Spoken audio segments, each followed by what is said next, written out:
ఇప్పటికీ చేయకూడని కొన్ని పనుల గురించి తెలుసుకుందాం. సూర్యోదయం కాకముందే ఇంటిని శుభ్రం చేసుకోవాలి.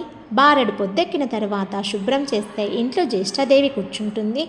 ఇంట్లో ఏదైనా మంచి కార్యక్రమం మొదలు పెట్టాలంటే శుక్లపక్షంలోని మొదలు పెట్టాలి, అంటే అమావాస్య నుండి పౌర్ణమి వరకు చేయాలి. బహుళపక్షంలో చేయకూడదని పండితులు చెబుతున్నారు.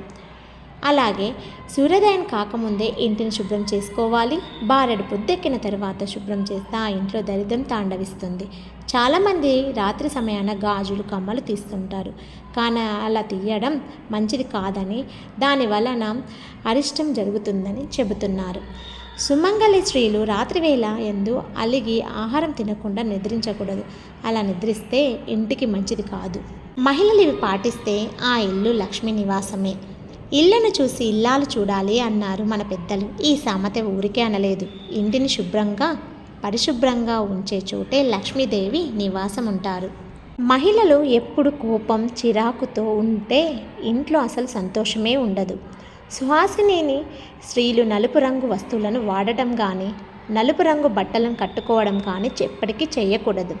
స్త్రీలు ఎప్పుడు జుట్టు విరబోసుకొని ఉండకూడదు. ఇది జ్యేష్ఠాదేవి స్వరూపము. ఇది ఇంటిలో మంగళ కార్యములకు విఘ్నం కలిగిస్తుంది. సుమంగళి స్త్రీలు రాత్రి వేళలో గాజులు కానీ కమ్మలు కానీ తీయకూడదు.